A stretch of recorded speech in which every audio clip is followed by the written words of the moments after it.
What's up, guys? Welcome to the fifth and final week of the Tony Harris program that I've been following. What you're going to see here is a lot of frustration this week with a couple of big wins towards the end. So if you look at this set here, you can see I'm back to shifting my weight to the side and dumping the bar to the left or my right as dropping into the squat. This was causing that same kind of butt stutter that I had going on last week. And if you watch all of these singles here, which were supposed to be triples, you can see that coming out of the hole about half to 3/4 of the way up, I start to get a stutter in through the left leg and everything just doesn't want to fire correctly.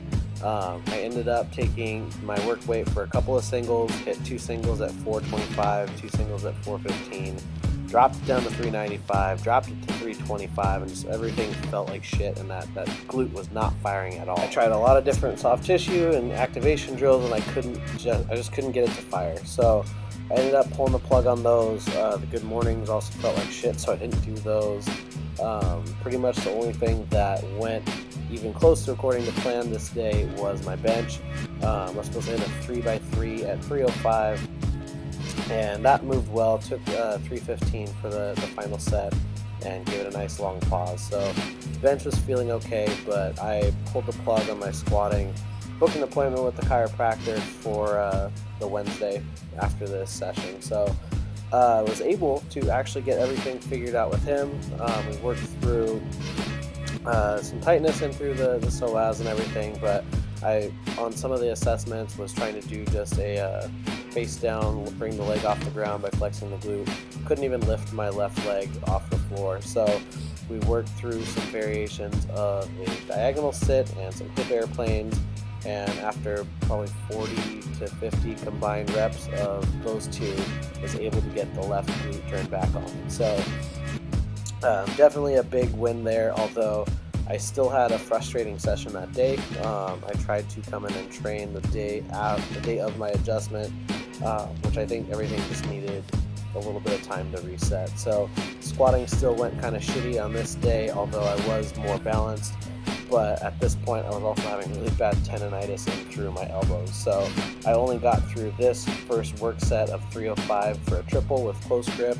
Couldn't lower the bar with 305 the second or third or fourth time. Could barely get out a single at 275. So came back in the evening after having done some body tempering to my biceps and smashed 315 for a set of 5 with a nice long pause. So but that was really good to kind of just take back the win. So elbows actually stayed pretty calm, and going into this third and final training day of the week and of this cycle, everything is back to normal. So front squats were balanced, didn't have any weight shift at all, no weird pulling or weakness feeling in through the glute, was able to get everything to fire correctly. So that was probably the most exciting day that I've had in a while, since I've been fighting this problem off for so long. So have some new things to incorporate into my prehab, rehab, and my warm-up routine, but at least for now, knock on something heavy, I should be in the clear as far as the hip shifting. So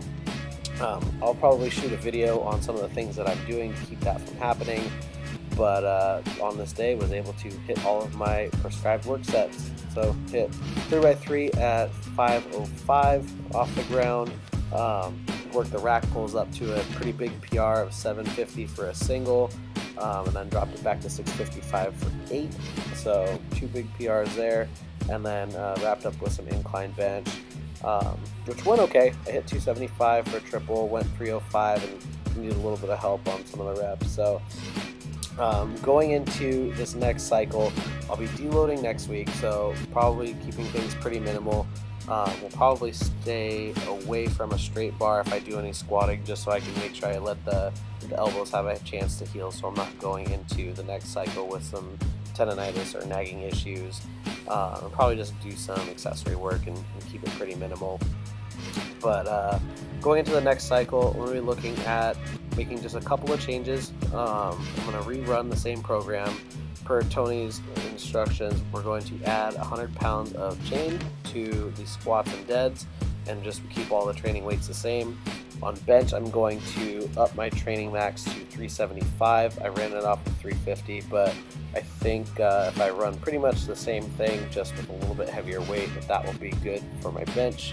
I'm going to be replacing the incline bench with some pin presses, because that has always helped with my speed off the bottom and my just overall power for my pressing. So that'll be pretty much the only change on that. Might be bringing in some dumbbell bar on Mondays in place of the dumbbell work that I've been doing as well. And then for deadlifts, rather than cycling the sumo on Mondays, I'm going to stay conventional, and I'm going to do touch and go reps on Monday, and then I'll be doing my dead stop reps on Friday. So that way I'm getting a little bit of overload for the glutes and the hamstrings, and it'll be more of a supplemental movement on that main squat day, and then we do the actual heavier dead stop pulling on Friday. So that's it, just a couple of tweaks to that. Otherwise, everything has felt great. I've been happy with how I've progressed through the program, even though I've had some nagging bullshit I've been fixing. But overall, I do feel stronger. My bench definitely feels really solid.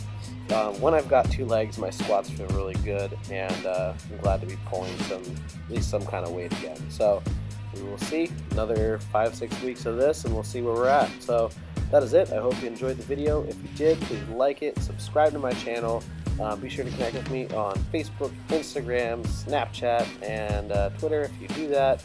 And as always, be sure to check out the gym's website at www.savagegym.com.